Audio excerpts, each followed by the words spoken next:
कहाँ हो भाग्यवती, जल्दी करो। समीर गाड़ी निकालकर साफ कर ले। देख उमेश तैयार हुआ या नहीं।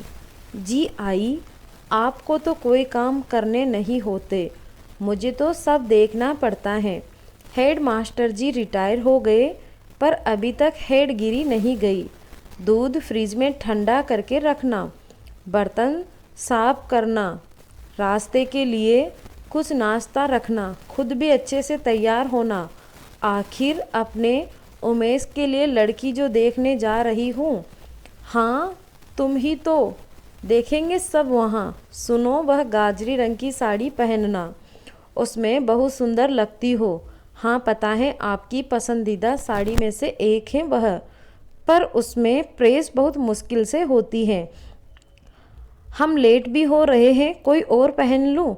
लाओ मैं कर देता हूँ प्रेस, अपने कपड़े कर ही रहा हूँ, जब तक तुम अपने बाकी काम निपटा लो। ठीक है जी, मैं कपड़े डाल आती हूँ सूखने को। वैसे भी बारिश का मौसम है, कब मेघ आ जाए पता ही नहीं। पापा प्रेस करने से पहले बालों में यह गार्नियर कलर तो लगा लीजिए, नहीं तो पूरे रास्ते दुखी होंगे, जैसे तब हुए थे जब हम सुनीता बुआ के यहाँ गए थे। लाइए मैं लगा देता हूँ। बड़ा बेटा उमेश नरेश जी से बोला। हाँ यह तो मैं भूल ही गया था, अब तो लगता है कि सच में बूढ़ा हो गया मैं। भैया के लिए हमारी भाभी पसंद करने जा रहे हैं, रिटायर हुए 2 साल हो गए आपके। पापा अब तो खुद को बूढ़ा मान लीजिए, छोटा बेटा समीर बोला। हाँ हाँ, तू मेरी टांग खींचने का कोई मौका नहीं छोड़ता। यह बता, तूने गाड़ी साफ करके बाहर लगाई कि नहीं? कब की लग गई, बस आप लोगों का ही इंतज़ार कर रही हैं। अपनी माँ से पूछ कर, और कितना टाइम लगाएगी? यह ले उसकी साड़ी, प्रेस हो गई, बोल दे अब तैयार हो जाए। जी पापा, आप भी तो हीरो बन जाइए। अब सब लोग निर्धारित समय पर तैयार हो गए। देखिए जी, हमारा परिवार कहीं जाता है तो कितना सुंदर लगता है, घर में तो सब बंदर बने रहते हैं। बीना जी हंसते हुए बोली। हाँ हाँ सही कहा माँ, सारा सामान रख लो गाड़ी में। पापा ताऊ जी को फ़ोन कर लो, वह भी तो चल रहे हैं। समीर बोला। तेरे ताऊ जी समय से पहले तैयार मिलते हैं, उल्टा हमसे ही कहेंगे कि तुम लोग लेट हो गए। नरेश जी बोले। नरेश जी स्कूल के हेड मास्टर पद से रिटायर हुए हैं। 2 बेटे और 1 बेटी हैं उनके। बड़ी बेटी सिम्मी का विवाह हो गया और उसके अभी 15 दिन पहले ही बेटी हुई है, इसीलिए वह अपनी भाभी को देखने नहीं जा पा रही हैं। दामाद जी बाहर नौकरी करते हैं, इसीलिए उन्हें भी छुट्टी नहीं मिल पाई है। बड़ा बेटा उमेश फौज में है, छोटा बेटा अभी एम.टेक कर रहा है।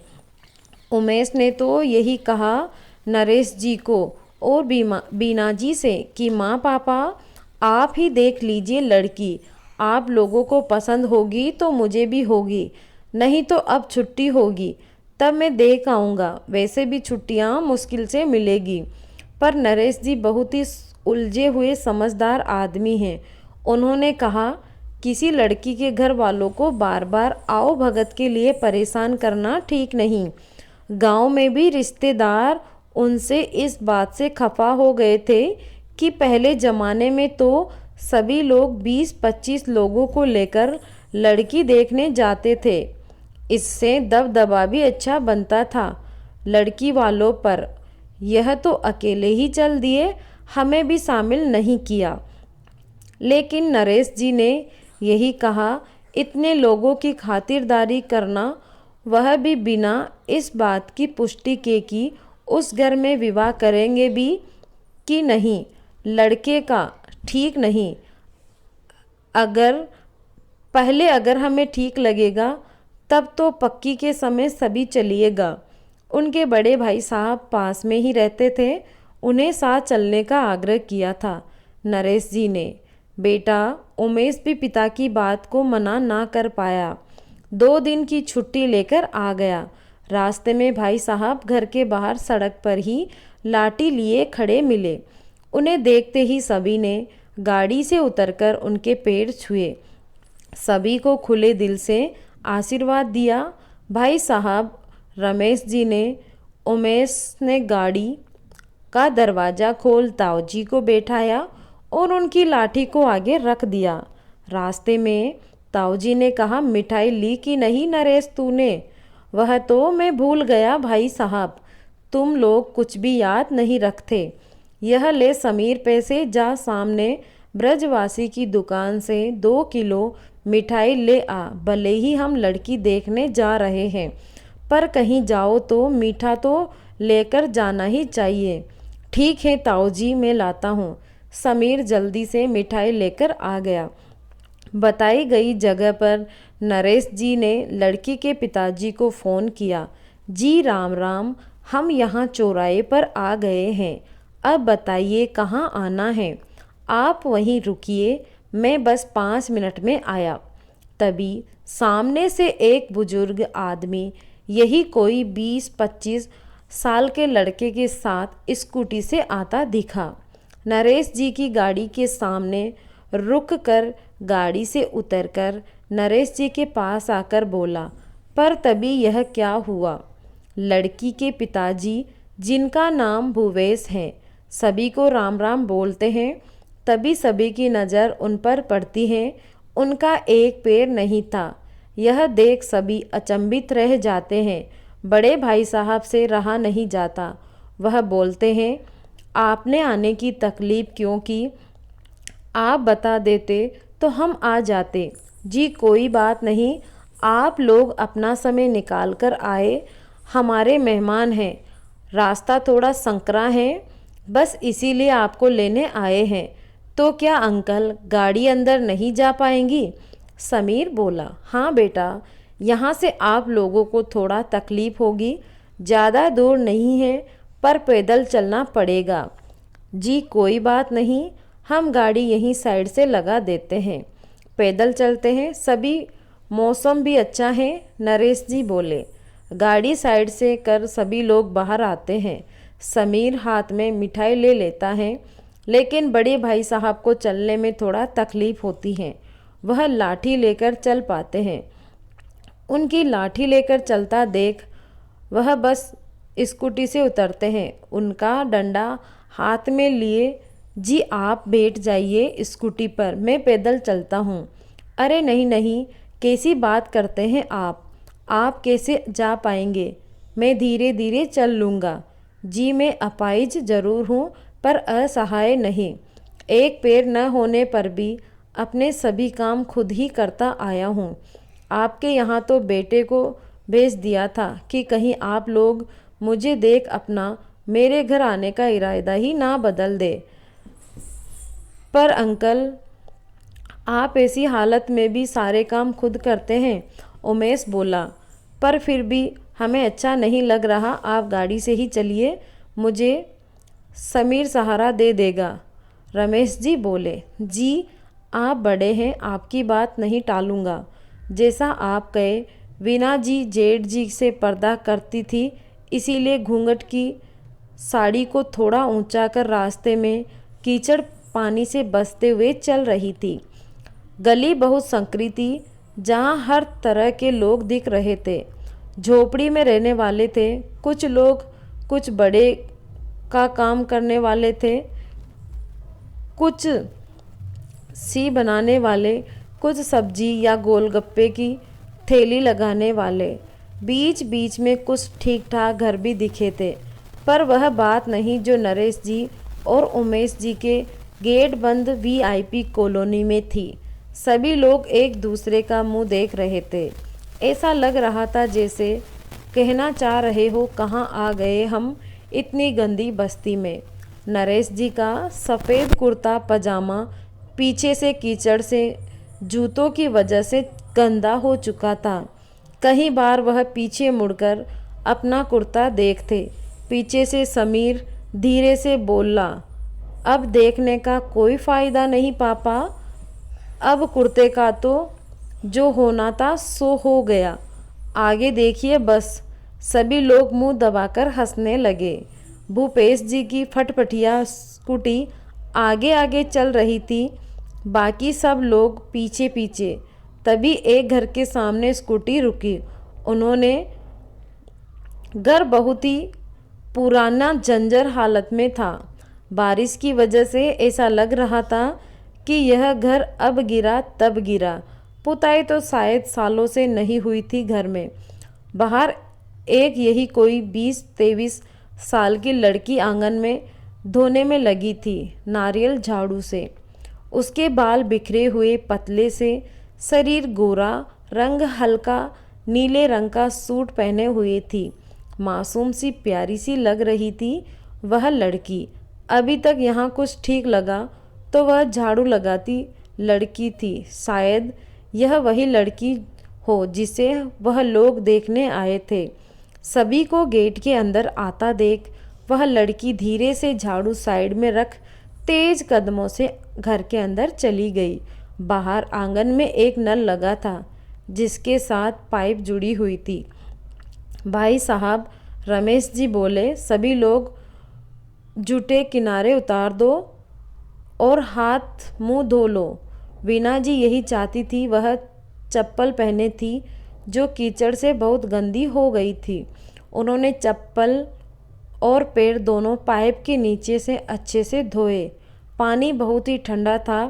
नरेश जी ने नल के पानी को एक घूंट पी भी लिया था क्योंकि रास्ते में चलने से प्यास लग गई थी। तभी भूपेश जी के पिताजी, भाई साहब और उनकी पत्नी हाथों में आरती की थाली लेकर आए। उन्होंने सभी लोगों को टीका लगाया, उनकी आरती उतारी। तभी तपाक से समीर बोला, आप लोग आरती क्यों उतार रहे हो हमारी? वीना जी ने समीर का हाथ खींचकर उसे पीछे किया। बेटा, हमारे यहाँ कोई भी मेहमान आए हम उसकी टीका लगाकर आरती ज़रूर उतारते हैं, चाहे वह मेहमान कोई भी हो। आप लोग संकोच मत कीजिए, यह हमारी परंपरा है। जी, बहुत अच्छा लगा आपका यह तरीका, रमेश जी बोले। चलिए अब अंदर पड़ रही है। उमेश और समीर ने दादाजी और भावेश जी के भाई साहब और उनकी पत्नी के पैर छुए। सभी ने उनके पैर पीछे कर लिए। यह क्या कर रहे हो बेटा? क्यों हमें पाप का भागी बना रहे हो? हमारे यहाँ लड़के वाले पैर नहीं छूते, हम छूते हैं उनके। लड़की के ताऊजी बोले, जी आप बड़े हैं हमसे, हमारा कर्तव्य है आपके पैर छूने का। उमेश धीरे से बोला, बेटा आगे से मत छूना, हमारे यहाँ नहीं छूते। इतना बोल भूपेश जी ने सभी को अंदर बैठने को कहा। अंदर पुराने ज़माने के सोफ़े थे जो हिल डुल रहे थे। सभी लोग ठीक से देखकर कि कहीं सोफ़े अंदर ही ना घुस चले जाए बैठ गए कि तभी सामने से एक नाक बहता हुआ बच्चा कूदता हुआ आया और समीर की गोद में बैठ गया। पर यह क्या, यह बच्चा तो यह लड़का तो बड़ा फास्ट फॉरवर्ड निकला। समीर की गोद में बैठकर अपनी तोतली भाषा में बोला, आप मेरी मोची के मोचा जी है ना? सुंडल है ले। इतना सुन चुलबुल स्वभाव का समीर हंस पड़ा। समीर ने उस लड़के की शर्ट में रखा रुमाल निकाला, उसकी नाक पहुँची और उसी की भाषा में बोला, तुम्हारा नाम क्या है? मेरा नाम शुभम है मोचा जी। अच्छा, कौन सी क्लास में पढ़ते हो? मैं ना नलछली में हूँ। तब तक शायद वह उसे शुभम का बड़ा भाई था जो उसका हाथ पकड़कर सबको प्रणाम कर बाहर ले गया। सभी लोग चारों तरफ देखने में लगे थे। बैठक में एक काफ़ी पुरानी 2 बुजुर्गों की फ़ोटो थी जिस पर धूल टकी माला लगी हुई थी। एक किनारे पलंग पड़ा था जिस पर मोटा सा मखमली गद्दा पड़ा था। शायद इस पर भूपेश जी के पिताजी सोते होंगे। इस बात का अंदाज़ा इससे लगाया जा सकता है कि पास में ही एक अलमारी में जिस पर अखबार बिछा हुआ था उस पर कई सारे चूर्ण, दवाइयाँ, च्यवनप्राश, चश्मा का डिब्बा, एक तांबे का ढका हुआ लोटा रखा था। पास में ही खूंटी पर उनके सफ़ेद रंग के कुर्ता धोती टंगे थे। पूरे बैठक में हाथ से बनी हुई कहीं हस्तशिल्प चीज़ टंगी हुई थी, जिन पर पानी चढ़कर स्टेपलर किया गया था। आजकल के आधुनिक ज़माने में यह देखना सभी को आश्चर्य में डाल रहा था। तभी इतनी देर से बैठने में छाई चुप्पी भूपेश जी के पिताजी नारायण जी ने तोड़ी। यह जो सारी सजावट है मेरी नातिन, मेरी लाली सुब्रा की है। बड़ी होशियार लड़की है, जिसके घर जाएगी उजाला कर देगी। मन में सोच उमेश सोचा, फिर तो लाइट जलाने की ज़रूरत ही नहीं। जब लड़की ही इतना उजाला कर देगी तो लड़की का नाम सुब्रा था, जिसे सब देखने आए थे। नरेश जी और भाई साहब रमेश जी मन ही मन सोच रहे थे, ऐसी बड़ाइयाँ तो सभी लड़की वाले करते हैं अपनी बेटी की, इसमें कोई नई बात नहीं। तब तक लड़की के दादाजी ने जोर की आवाज़ लगाई, अरे कहाँ गए, पानी तो लाओ। सबको बैठे हुए 15 मिनट हो गए। उनकी दहाड़ भरी आवाज़ सुनकर रसोई घर से ज़ोर ज़ोर की बर्तनों की आवाज़ आने लगी। कोई शायद काफ़ी देर से नल से पानी भरने में लगा था। तभी घर की 2 औरतें घूंघट करे हुए अंदर आई, हाथ में बड़ी सी थाली में लाया हुआ पानी और मिठाइयाँ रखकर चली गई। तभी नरेश जी सब कुछ आते हुए बोले, जी माफ़ कीजिए आप लोग, पानी समर का है। 2 दिन से बारिश रुक ही नहीं रही, पानी वाला मिनरल वाला पानी लाया ही नहीं। आप लोगों को वही पानी पीने की आदत होगी ना, हम सब तो यही पानी पीते आए हैं। अगर ना पिया जाए तो संकोच मत कीजिए, बता दीजिएगा, बगल वाले भाई साहब के यहाँ से मंगवा देंगे। इतना सुनते ही तपाक से नरेश जी बोल पड़े, जो पहले ही बाहर समर के ठंडे पानी का आनंद ले आए थे। अरे नहीं नहीं, हमने भी बचपन में समर का पानी खूब पिया, बड़ा स्वादिष्ट होता है। उनके मुंह से यह बात सुन समीर और वीना जी ने नरेश जी की तरफ घूरकर देखा, क्योंकि यह वही नरेश जी हैं जो घर में एक दिन भी आरओ खराब हो जाए तो बाहर से बिस्लेरी की बोतल ले आएंगे। मजाल है जो नल का पानी पी ले। तभी वीना जी का ध्यान सभी अपने गिलासों पर गया। 10 में से सभी गिलास अलग अलग डिज़ाइन और आकार के थे। इस बात से अंदाज़ा लगाया जा सकता है कि जिस घर में वह अपने बेटे के लिए लड़की देखने आए हैं वह बहुत ही मध्यम वर्गीय है, क्योंकि ज़्यादातर घरों में मेहमान के आने पर एक ही आकार और डिज़ाइन के बर्तन निकल जाते हैं। खैर, अब आप लोगों को आगे की बताएं। समीर और उमेश ने अभी भूपेश जी के भाई साहब के कई बार आग्रह करने पर मिठाई उठाई ही थी कि तभी उमेश के हाथ पर छत से पानी की बूंद टपकी। समीर अपने भाई उमेश का चेहरा देख उससे कहने लगा और इशारे से हाथ में लगी मिठाई खाने को बोला। उमेश ने समीर को गुस्से भरी निगाहों से देखा तो समीर ने अपनी आंखें नीची कर ली। तभी दादाजी जोर से चिल्लाए, मेघ आ गए, बाहर से सारे कपड़े लत्ते उठा लो बबीता, देखना वह दातुन और साबुन भी गीला हो गया होगा, उसे भी उठाकर रख देना। वह बड़बड़ाते जा रहे थे कि मैं ना हूँ तो इस घर में कोई काम ढंग से ना हो, सब निकम्मे हैं। बाहर बारिश तेज हो चली थी। नरेश जी के भाई साहब रमेश जी के मन में तेज बारिश को देख बाहर दूर चौराहे पर खड़ी अपनी 4 पहिया गाड़ी की चिंता सता रही थी। तब तक उनके चेहरे पर भी पानी की 2 बूंद आ गिरी। अब तो धीरे धीरे कहीं जगह से पानी टपकने लगा।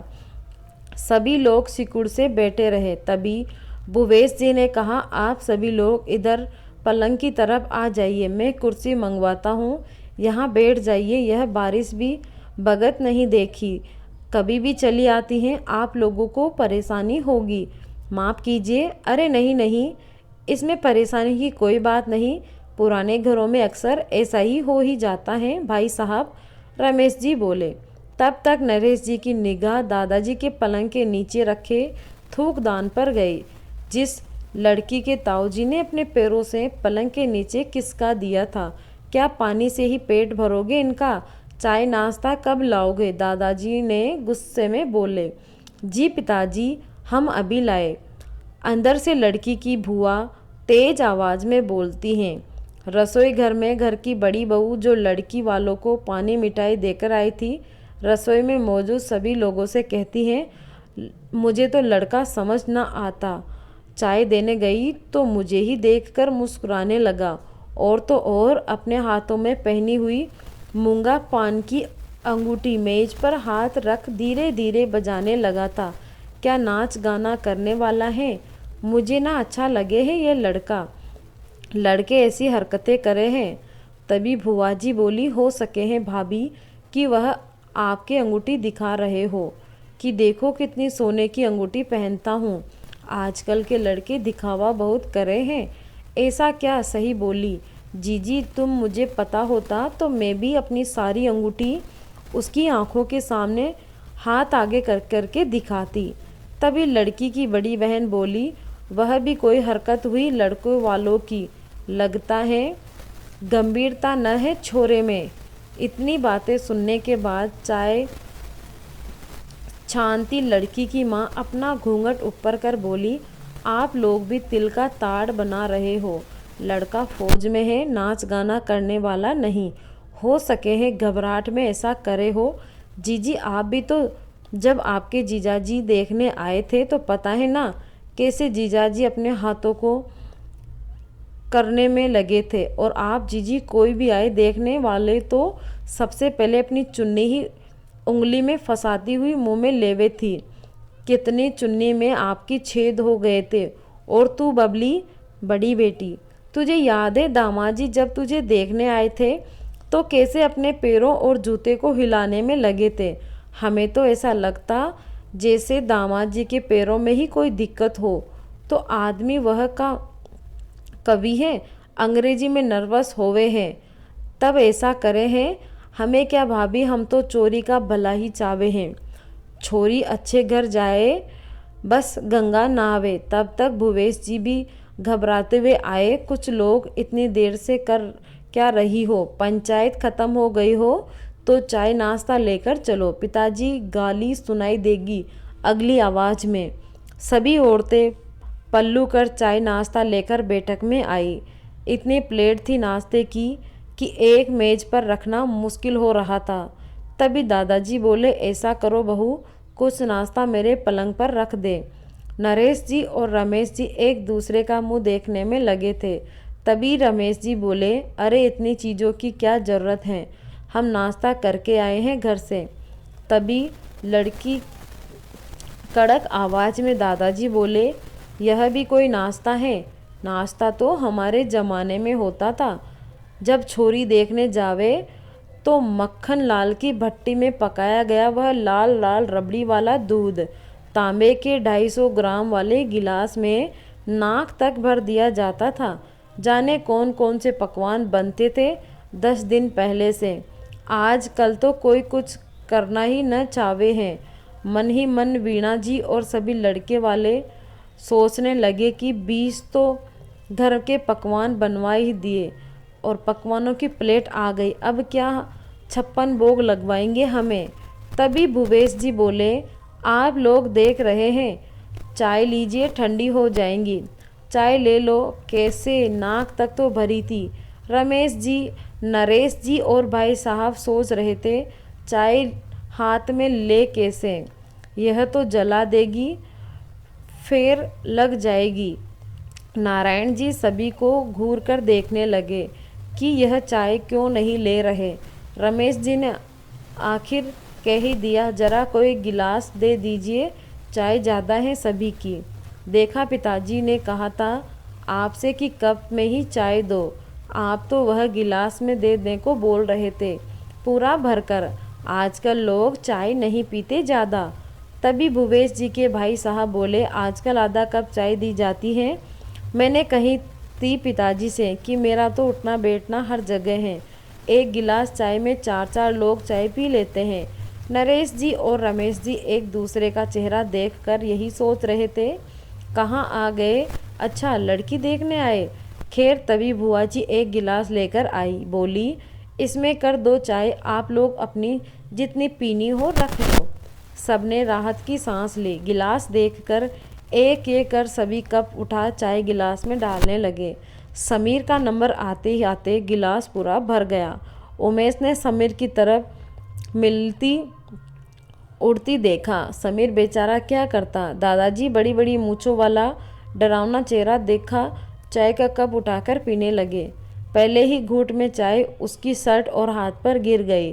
दादाजी चिल्लाए, नीचे प्लेट रखकर पीनी चाहिए, जो बाहर नल है धो आओ, बुसट और हाथ हल्के रंग की है, दाग पकड़ लेगी। उमेश छोटे भाई समीर को देख मुंह बंद कर हंसता रहा। तभी समीर उठकर बाहर आ गया। बुआ जी ने उसे पुराने जमाने का काले रंग का छाता दिया, जिसकी 3 डांडी टूटी हुई थी। किसी तरह बारिश में टूटा छाता ले समीर बाहर नल के पास आया। उसे लगा नल तक पहुंचकर उसने कोई जंग जीत ली हो।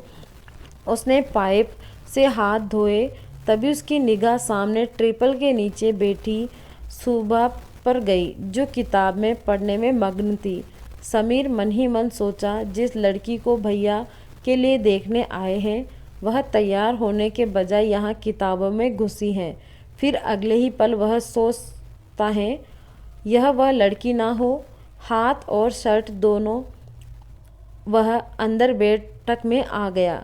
सभी ने अभी चाय ख़त्म ही की थी कि दादाजी बोले, खाने की तैयारी हो गई, जल्दी लाओ, मेहमान भूखे होंगे, 12 बज गए हैं।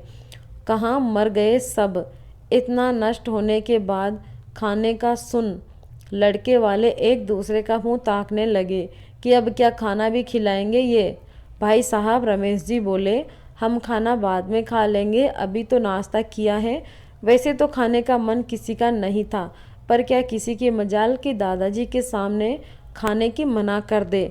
किसी तरह बात को संभालते हुए रमेश जी ऐसा बोले, बिटिया को बुला लेते, अब तो ज़्यादा सही रहता। भूपेश जी, रमेश जी सब कुछ आते हुए बोले।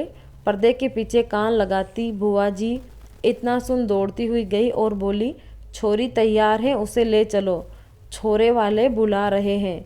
अंदर से जोर जोर की आवाज़ आने लगी। भूपेश जी भी अपना डंडा संभालते हुए कमरे में आए। शेष आगे।